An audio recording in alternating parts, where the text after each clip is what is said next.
राम राम दोस्तों, जय बाबा नीम करोली महाराज जी की। आशा है कि बाबा नीम करोली जी की अपार कृपा हो, आपके ऊपर हो, आपके घर परिवार में भी सभी कुशल मंगल हो, यही मैं प्रार्थना करता हूँ बाबा नीम करोली जी से, श्री राम जी से, हनुमान जी से, माँ शेरावाली से, श्री गणपति महाराज जी से, मेरे महादेव जी सबके ऊपर कृपा करें।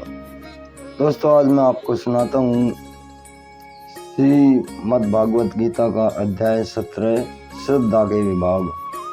इसे सुनिए और ये श्री कृष्ण जी की गीता का ज्ञान है। अपार कृपा, अपार दिव्य शक्ति इसमें है। इसका धर्म लाभ पूर्ण उठाए, पूरा पाठ सुनिए। चैनल को सब्सक्राइब करें अगर आपने नहीं किया है तो। शुरू करते हैं। अर्जुन ने कहा, हे कृष्ण, जो लोग शास्त्र के नियम का पालन न करके अपनी कल्पना के अनुसार पूजा करते हैं, उनकी स्थिति कौन सी होती है, और वे सतोगुणी है या रजोगुणी या तमोगुणी। भगवान ने कहा, देहधारी जीव द्वारा अर्जित गुणों के अनुसार उसकी श्रद्धा 3 प्रकार की हो सकती है, सतोगुणी, रजोगुणी अथवा तमोगुणी। अब इसके विषय में मुझसे सुनो।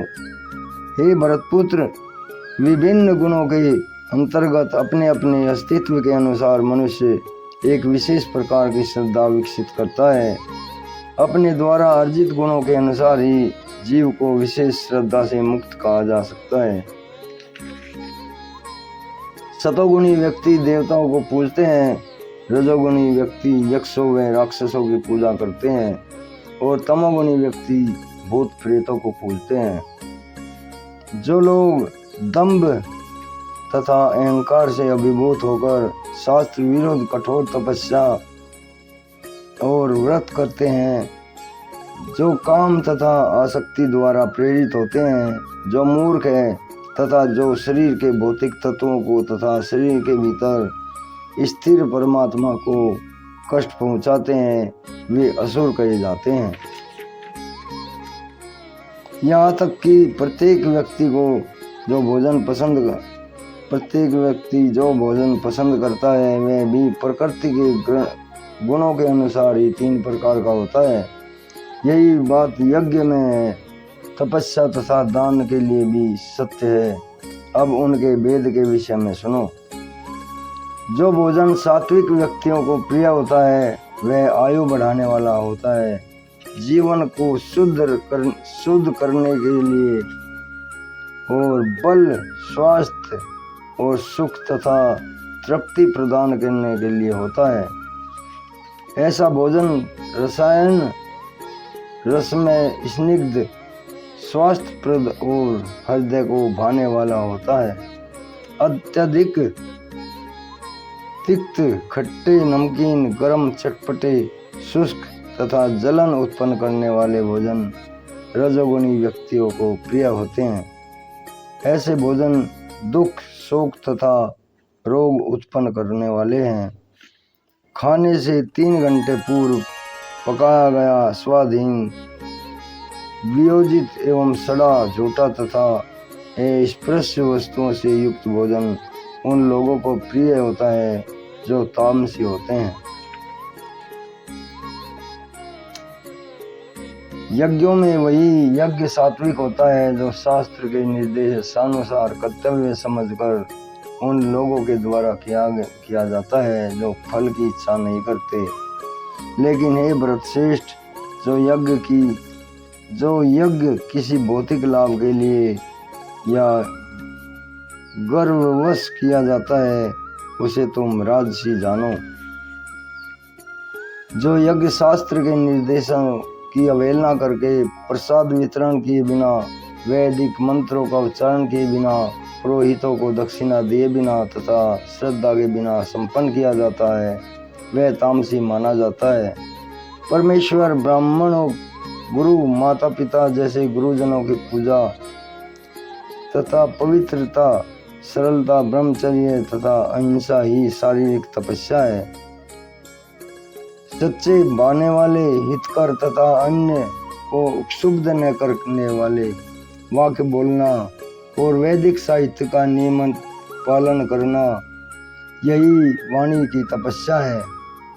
तथा संतोष, सरलता, गंभीरता, आत्मसंयम एवं जीवन की शुद्धि, ये मन की तपस्याएं हैं। भौतिक लाभ की इच्छा न करने वाले तथा केवल परमेश्वर में प्रवृत्त मनुष्य द्वारा दिव्य श्रद्धा से संपन्न यह 3 प्रकार की तपस्या सात्विक तपस्या कहलाती हैं।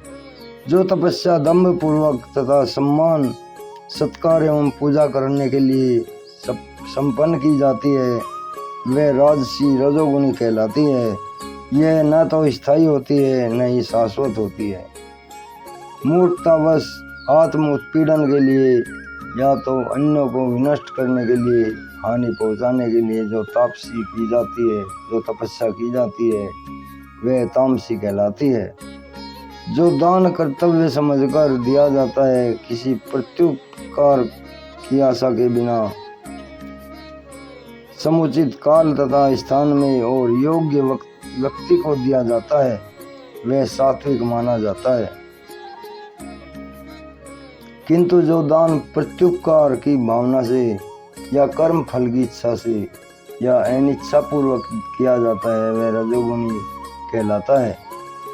तथा जो दान अपवित्र स्थान में, अनुचित समय में किसी अयोग्य व्यक्ति को किसी बिना समुचित ध्यान एवं आदर से दिया जाता है, वह तामसी कहलाता है। सृष्टि के आदिकाल में ओम तत्व सत, ये 3 शब्द परम ब्रह्म को सूचित करने के लिए प्रयुक्त किए जाते रहे हैं। ये तीनों सांकेतिक अभिव्यक्तियां ब्राह्मणों द्वारा वैदिक मंत्रों का उच्चारण करते समय तथा ब्रह्म को संतुष्ट करने के लिए यज्ञ के समय प्रयुक्त होती थी। अतएव योगी जन ब्रह्म की प्राप्ति के लिए शास्त्रीय विधि के अनुसार यज्ञ, दान तथा तप की समस्त क्रियाओं का शुभारंभ सदैव ओम से करते हैं। मनुष्य को चाहिए कि कर्म फल की इच्छा किए बिना विविध प्रकार के यज्ञ, तप तथा दान को तत्शब्द कहकर संपन्न करे। ऐसी दिव्य क्रियाओं का उद्देश्य भवबंधन से मुक्त होना है। परम सत्य भक्ति में यज्ञ का लक्ष्य और उसे सत्य शब्द से अभिहित कर किया जाता है। ये हे प्रतापुत्र, ऐसे यज्ञ का संपन्न करता भी सत कहलाता है। जिस प्रकार यज्ञ तथा तप तथा दान के सारे कर्म भी जो परम पुरुष को प्रसन्न करने के लिए संपन्न किए जाते हैं, वे सत हैं। हे पार्थ, श्रद्धा के बिना ज्ञान, यज्ञ, दान तथा तप के रूप में जो भी किया जाता है, वह नश्वर है, वह असत है और इस जन्म तथा अगले जन्म दोनों में ही व्यर्थ जाता है। इस प्रकार श्रीमद् भागवत गीता के 17वें अध्याय का समापन होता है। श्रद्धा के विभाग। जय श्री राम, जय श्री कृष्ण, जय हनुमान जी की, जय बाबा नीम करोली महाराज जी, जय माता की, जय शिव शंकर भोलेनाथ राम। दोस्तों, ये श्रीमद् भागवत गीता का 17वां अध्याय समाप्त होता है। कल मैं आपको इसका 18वां अध्याय सुनाऊंगा और ये आखिरी अध्याय है इसका उपसंहार। इसका श्रीमद् भागवत गीता के 18 अध्याय कल इसमें पूरे हो जाएंगे और आपके ऊपर बाबा नीम करोली जी की अपार कृपा, सभी देवी देवताओं की अपार कृपा दृष्टि बनाई रहे, यही मैं प्रार्थना करता हूँ सभी देवी देवताओं से। जय श्री राम, जय हनुमान जी की, जय बाबा नीम करोली महाराज जी, जय माता की।